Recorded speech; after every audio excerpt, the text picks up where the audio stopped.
할렐루야. 주님의 평강이 우리 성도님들에게 가득하기를 축복합니다. 오늘 주님이 우리에게 주시는 말씀은 거룩하라입니다. 거룩하라. 이 말씀은 출애굽 후 광야에서 이스라엘 백성들에게 주셨던 하나님의 명령입니다. 레위기 전체의 요약이라고도 할 수 있고, 당시로서는 준엄한 하나님의 지상 명령이라고도 할 수 있습니다. 광야를 향해서 나아가는 이스라엘, 광야를 넘어 전국에는 가나안 땅으로 들어갈 하나님의 백성 이스라엘에게 주신 이 지상 명령은 아주 간단합니다. 한 단어로 거룩하라, 거룩하라. 무서운 적들을 만날 수 있으니 강하고 담대하라, 혹은 복잡하고 어려운 상황을 만날 수 있으니 침착하고 지혜로워라 라는 등등의 여러 가지 명령도 있을 수 있겠지만, 하나님이 택하신 명령은 거룩하라입니다. 여러분, 왜 거룩일까요? 왜 하나님께서 광야에 있는 이스라엘 백성들에게 이 거룩에 대한 명령을 주신 것일까요? 도대체 거룩이 우리에게 주는 의미가 무엇이길래, 그들에게 주시는 그 거룩의 의미가 무엇이길래 거룩하라 라고 그렇게 명령하신 것일까요? 그 거룩에 대한 첫 번째 의미는, 거룩은 하나님을 모시는 초청장이기 때문입니다. 하나님을 내 곁으로 모시는 초청장, 그것이 거룩이기 때문에, 그래서 하나님이 명령하시기를 거룩하라 라고 그렇게 말씀하시는 거예요. 여러분, 우리에게도 거룩이 필요하듯이 당시에 광야에 있던 이스라엘 백성에게도 거룩이 필요했습니다. 그래서 하나님을 모시고 살아갈 수 있도록 주신 명령이 바로 거룩이다라는 거예요. 여러분, 임마누엘이란 그 말의 뜻을 아시죠? 임마누엘이란 말은 하나님의 이름입니다. 하나님을 지칭할 때 표현하는 말인 거예요. 하나님이 우리와 함께 하신다. 우리와 함께 하시는 하나님이라는 말을 가진, 의미를 가진 말이 바로 임마누엘이죠. 그런데 여러분, 이 임마누엘 하나님, 이 의미가 모든 그리스도인들에게 있어서 참 소망이 되는 그런 말씀이지 않습니까? 우리가 여러분 기도할 때나 그리고 언제나 하나님 나와 함께 해주십시오, 하나님이 나와 함께 하시면 됩니다 라고 그렇게 고백할 때가 참 많이 있지 않습니까? 근데 문제는, 기도는 그렇게 하나님 나와 함께 해주십시오 라고 그렇게 하는데, 정작 초청하는, 그러니까 하나님과 함께 하기를 원한다라고 그렇게 이야기를 하는 사람들이 진정으로 제대로 하나님을 그렇게 초청하는 사람은 잘 없더라는 거예요. 마음의 소원은 하나님을 모시고 싶은데 정작 그분을 모실 준비를 하지 못하는 그런 사람들이 많더라라는 것입니다. 여러분, 손님을 여러분 집으로 모시려면 여러분들 어떻게 합니까? 여러분들의 집에 손님이 찾아와요. 오늘 옆에 계시는 집사님, 옆에 계시는 장로님, 옆에 계시는 권사님들이, 성도님들이 여러분들의 집으로 내일 찾아간다라고 한번 생각해 봅시다. 아니, 오늘 저녁에 바로 찾아간다라고 생각해 봅시다. 여러분, 오늘 예배 마치고 나서 무엇을 하시겠습니까? 그렇죠, 청소를 합니다. 집이 들어오면 손님을 모시기가 민망하니까, 손님을 제대로 모실 수 없으니까 집을 청소해요. 그런 것처럼 여러분, 우리가 하나님을 나에게 모시고 싶은데 내가 지저분하면 곤란하죠. 가까운 친척만 와도 집안 청소를 새롭게 하고, 혹은 목회자가 집을 찾아와도 지저분한 거 다 치우잖아요. 신방 갈 때마다 참 감사한 마음이 듭니다. 누가요? 제가요. 제가 신방 갈 때마다. 왜 그러냐면, 제가 신방, 여러분들의 집에 신방을 가면 깨끗하고 정성스럽게 준비를 하시잖아요. 참, 목사가 뭐라고 이렇게까지 준비하나, 목사가 뭐라고 이렇게 집을 광을 내면서까지 이렇게 청소하나, 그런 생각을 할 때마다 참 죄송하다라는 마음도 들고, 내가 뭐라고 이렇게까지 하나, 그런 마음이 들죠. 근데 여러분, 목회자도 아니고 친척도 아니고 하나님을 나에게 모시고자 한다면 준비가 되어져야 되겠죠. 하나님을 나에게 모시려고 한다면 준비가 필요하다라는 거예요. 하나님은 거룩한 분이시기 때문에 거룩한 분은 거룩한 곳에 임하시는 법이거든요. 그래서 하나님이 우리에게 뭐라고 얘기합니까? 나와 함께 하고 싶다면, 나를 너의 삶 가운데 임재하도록 하고 싶다면 내가 거룩하니 너희도 거룩하라 라고 그렇게 명령하시는 거예요. 물론 여러분, 우리가 완전하게 거룩할 수는 없습니다.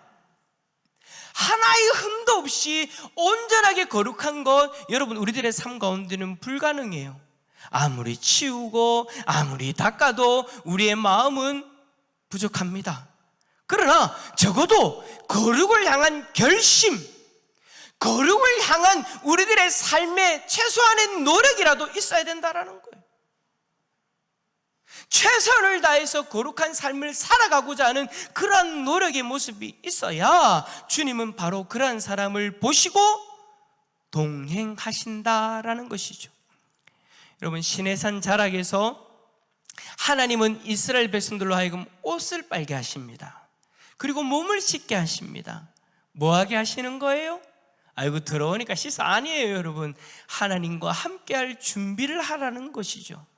하나님을 모시는 예법이 어떠한 것인지 그들의 육신의 모습을 통해 경험하게 하시는 거예요. 나와 함께 하고 싶다면 너희들의 몸을 깨끗하게 하듯이 너희들의 삶을 깨끗하게 해야 된다.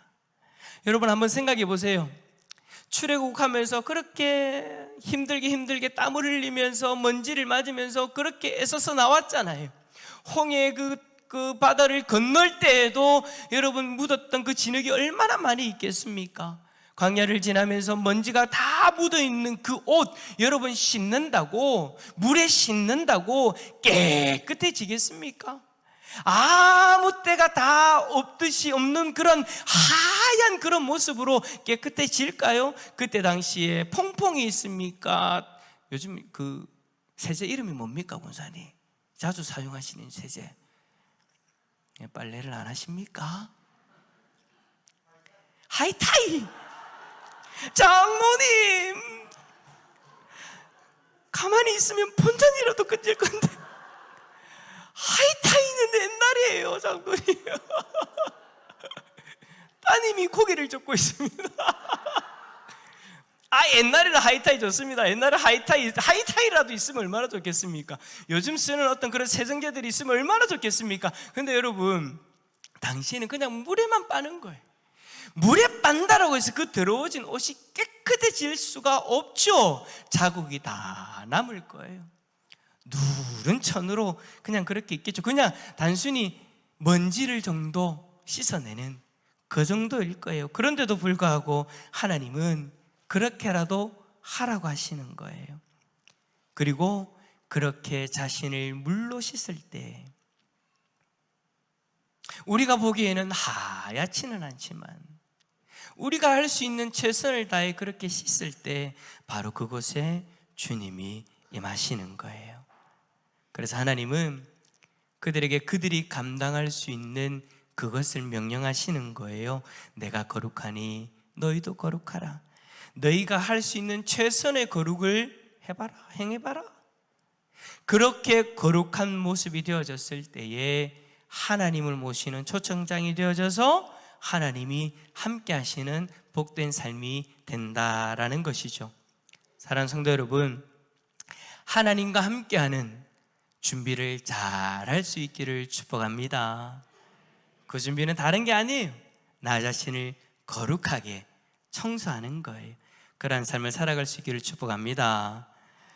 두 번째로 여러분, 거룩은요, 나의 하나님을 모시는 초청장이에요.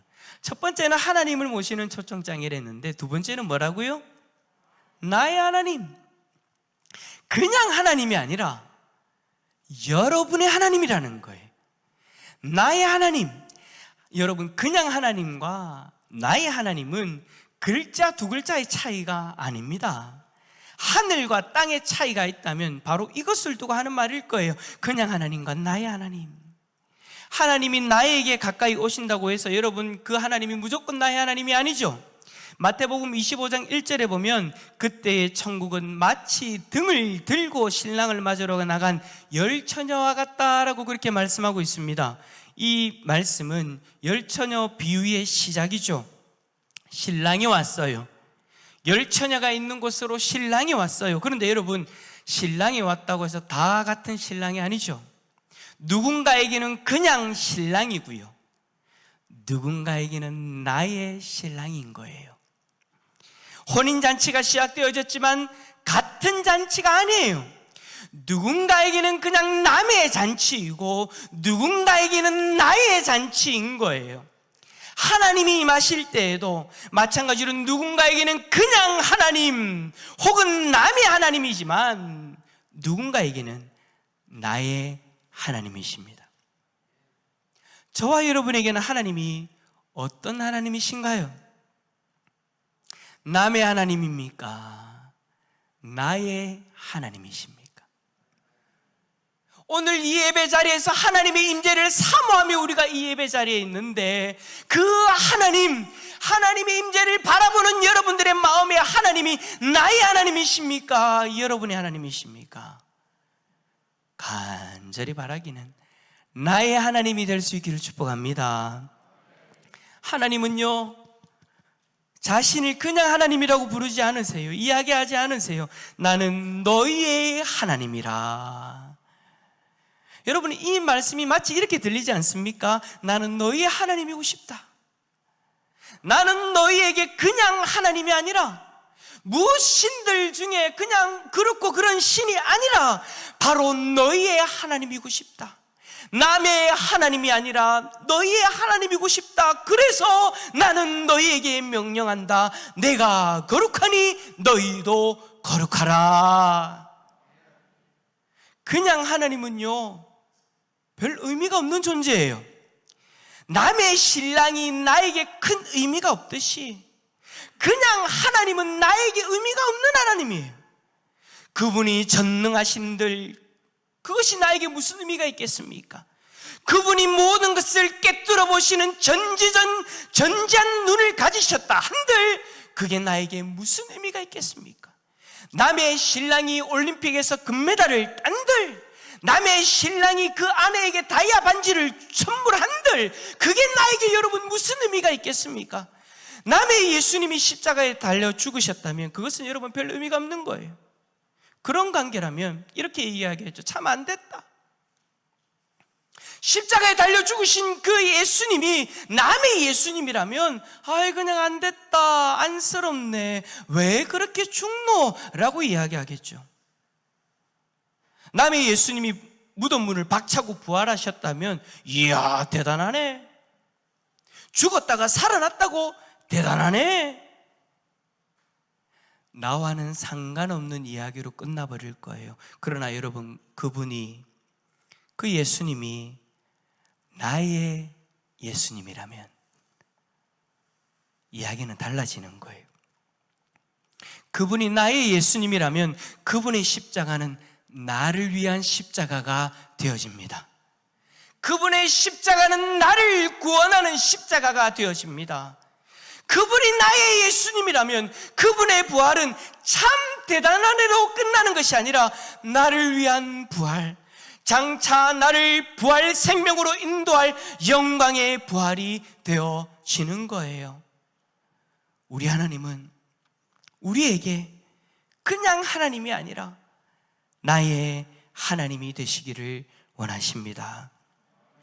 만약 하나님이 우리의 하나님이 되시기를 원하지 않으셨다면 거룩하라, 내가 거룩하니 너희도 거룩하라 라고 이야기하지 않으셨을 거예요. 하나님이 나의 하나님이 되기를 원하시니 나에게, 우리에게 그 거룩을 요구하시는 것입니다. 물론 여러분, 앞에서 이야기한 것처럼 우리는 온전한 거룩을 이룰 수는 없습니다. 예수님이 그렇게 이야기하셨잖아요. 마음은 원이로되 뭐라고요? 육신이 약하도다. 예수님이 그렇게 말씀하신 것처럼 우리는 약합니다. 그러나 여러분, 약하다는 것을 핑계대고 거룩을 포기하면 안 돼요. 예수님도 우리에게 뭐라고 하셨어요? 노력하라고 했잖아요. 깨어서 기도하라고 하셨잖아요. 시험이 들지 않게 깨어 기도하라고 노력하라고 이야기하셨잖아요. 그래야면 주님이 나의 주님이 되어주신다라고 그렇게 이야기하셨잖아요. 사랑하는 성도 여러분, 노력합시다. 우리가 거룩해지기 위해서 노력합시다. 그러면 하나님께서 함께 하실 줄 믿습니다. 우리 앞뒤 좌우로 노력합시다. 노력합시다. 근데 여러분, 마스크 가려졌다고 아무 표정 없이 그렇게 하지 마시고 웃으면 눈에라도 표시가 나잖아요. 웃으면서 축복하는 마음으로 노력합시다. 할렐루야. 우리가 거룩해지기 위해 노력하면 하나님이 우리 가운데 함께 하실 줄 믿습니다. 세 번째로 여러분, 거룩은요, 세상을 이기는 힘과 지혜입니다. 연약한 나를 강하게 만드는 힘, 우둔한 나를 슬기롭고 지혜롭게 만드는 힘, 그것이 바로 여러분 거룩입니다. 왜냐? 세상에서 가장 지혜로운 하나님, 가장 능력 있는 그 하나님을 나의 하나님으로 모시기 때문이에요. 45절 말씀 한번 읽어볼까요? 45절입니다. 시작. 나는 너희의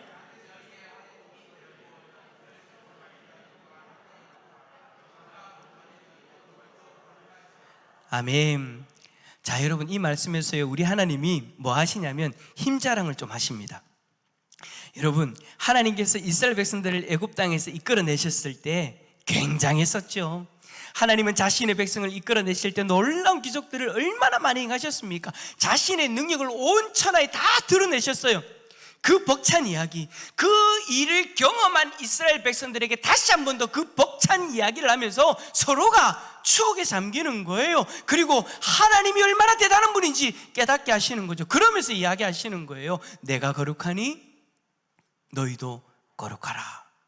이 말씀이 여러분 마치 이렇게 들려집니다. 백성아, 그날의 그 능력을 너희가 보지 않았느냐? 내가 이 능력을 다시 너희를 위해 쓰고 싶다. 그러니 뭐 하라고요?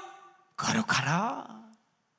거룩하신 하나님의 능력은 하나님의 백성이 거룩함을 회복하려고 하거나 그리고 거룩함을 유지할 때에 아주 강력하게 임하게 되는 줄 믿습니다. 여러분, 여리고성의 전투를 보십시오. 그때의 승리는요, 전략의 승리도 아니고 무기의 승리도 아니었습니다. 오직 구별된 하나님의 백성들이 하나님 말씀의 거룩한 모습으로 순종할 때에 하나님의 능력으로 승리하게 되어진 것이죠. 뿐만 아니라 여러분, 사사기를 보십시오. 이스라엘 백성들이 거룩함을 잃어버렸을 때 그들은 고난을 경험합니다. 그러나 회개하며 돌아올 때 하나님, 우리가 잘못했습니다. 다시금 하나님 앞에 서기를 원합니다. 거룩한 길을 선택하게 될 때 그때 하나님은 하나님의 능력으로 그들을 구원해 주셨습니다. 할렐루야. 하나님은 하나님의 백성들이 거룩하려고 노력하는 그 모습을 기뻐하시고 그에게 하나님의 능력으로 임하시는 거예요. 그래서 하나님이 이스라엘 백성들을 구원하신 것을 이야기하면서 이 능력을 계속해서 경험할 수 있도록 거룩하라 라고 그렇게 명령하신 거죠. 하지만 여러분, 거룩함을 떠나면 가차 없습니다. 거룩함이 사라진 곳에는 하나님의 능력도 사라지게 만들어 버립니다. 그 능력을 거두어 버립니다.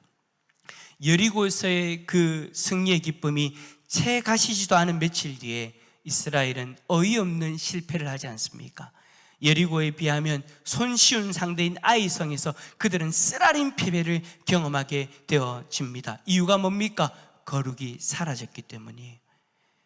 한 사람 아간이 범죄하여 하나님을 속였기에 하나님의 능력을 그들에게서 거두어 가신 겁니다. 군사력이 약해졌거나 전략이 신통찮아서가 아닙니다. 여리고성 전투에 비하면 훨씬 좋았어요. 그러나 그들에게서 하나님의 능력이 사라지니 세상에서 가장 약한 민족이 되어져 버린 거예요. 세상은 이렇게 이야기합니다. 이 험한 세상에 거룩이 웬 말이냐? 수단과 방법을 가리지 말고 싸워도 이길까 말까한 이 세상에서 거룩이 웬 말이냐? 수단과 방법을 가리지 말고 싸워라. 이기고 싶으면, 성공하고 싶으면 적당히 눈속임도 하고 적당히 거짓말도 좀 하면서 적당히 챙기면서 적당히 죄를 지으면서 싸워야 이길 수 있고 승리할 수 있다. 성공할 수 있다. 그래요, 여러분, 세상이 이야기하는 것처럼 그렇게 적당히 살아가면 될 것 같아 보입니다. 하지만 하지만 여러분 기억하십시오. 여러분들이 그 길을 선택하는 순간 여러분에게서 하나님의 능력이 떠나갑니다. 우리는 하나님의 사람입니다. 하나님의 사람은 하나님을 나의 하나님으로 모시면서 하나님의 능력으로 살아가는 사람들입니다. 그렇다면 우리는 세상에서 이야기하는 그 방법들에 현혹되면 안 되는 거예요. 사랑하는 성도 여러분, 여러분들의 삶에 하나님의 힘이 필요하십니까? 하나님의 도우심이 필요하십니까? 그렇다면 거룩함을 선택하시기를 바랍니다. 거룩한 삶을 살기 위해 노력하시기를 바랍니다. 그러면 하나님이 나의 하나님으로 여러분들의 삶 가운데 능력으로 임하실 줄 믿습니다. 그렇다면 마지막으로 거룩하라는 이 하나님의 준엄한 명령 앞에 우리는 어떻게 구체적으로 반응해야 될까요? 44절 읽어봅시다. 우리 44절 마지막으로 함께 읽어봅시다. 시작. 나는 여호와 너희의 하나님이라.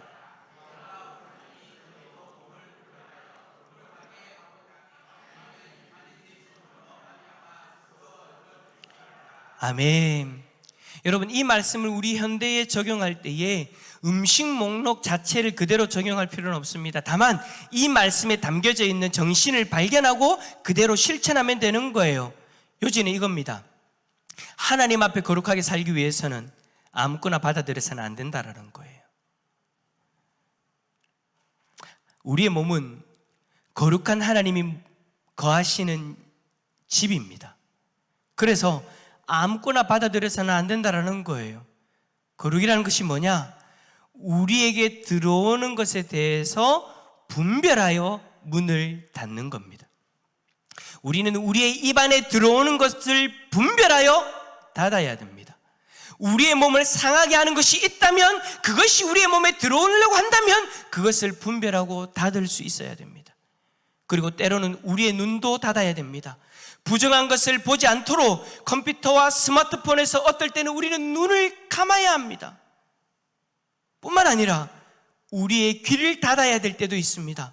서로 비방하는 말, 부정적인 말, 세속적인 말, 선동하는 말, 이 말들에 대해서 우리는 귀를 닫아야 됩니다. 그것이 여러분 우리가 거룩해질 수 있는 첫걸음인 거예요. 아무거나 다 먹고 아무거나 다 보고 아무거나 다 들으면 우리는 절대 거룩해질 수 없습니다. 여러분, 부탁입니다. 단 하루라도 한번 테스트 한번 해보십시오. 먹는 거, 보는 거, 듣는 거 한번 여러분 조절해 보십시오. 여러분이 평소에 아무렇지도 않게 먹었던 술과 담배, 음란물과 선정적인 것과 폭력적인 것, 서로 비판하고 선동하는 말들로부터 한번 떠나보십시오. 여러분의 입과 눈과 귀를 하나님의 말씀과 찬양과 그리고 기도로 채워보십시오. 그래야면 여러분들의 삶 가운데 놀라운 변화들이 일어나게 될 줄 믿습니다. 그 변화는요, 여러분의 마음으로부터 시작할 거예요. 하나님이 주시는 평안이 여러분들의 마음에 넘치기 시작할 것입니다. 여러분들의 입술에 어느 순간 감사가 흘러넘치기 시작할 것입니다. 그리고 어느 순간 하나님이 행하시는 능력을 경험하게 되어질 줄 믿습니다. 사랑하는 성도 여러분, 나와 하나님이 함께 하시고 나에게 능력을 행하시기 위해서 하나님이 거룩함을 선택하라고 명령하셨습니다. 그렇다면 그 명령 앞에서 최소한 고민을 해봅시다. 내가 어떻게 하면 거룩해질 수 있을까? 한번 고민해 보자고요. 오늘 이 말씀을 김옥일 목사가 하는 말로 듣지 마시고 하나님께서 여러분 각자에게 하시는 하나님의 외침으로 들으시기를 바랍니다. 내가 거룩하니 너희도 거룩하라. 오늘 이 말씀을 받고 거룩한 삶을 살기 위해서 노력하는 발걸음을 떼어 보십시오. 그리하면 거룩하신 하나님의 능력이 여러분들의 삶 가운데 임하게 되어질 것입니다. 이것을 기억하시고 결단하시고 행하시는 하나님의 백성들이 다 되어지기를 예수 그리스도 이름으로 축원합니다.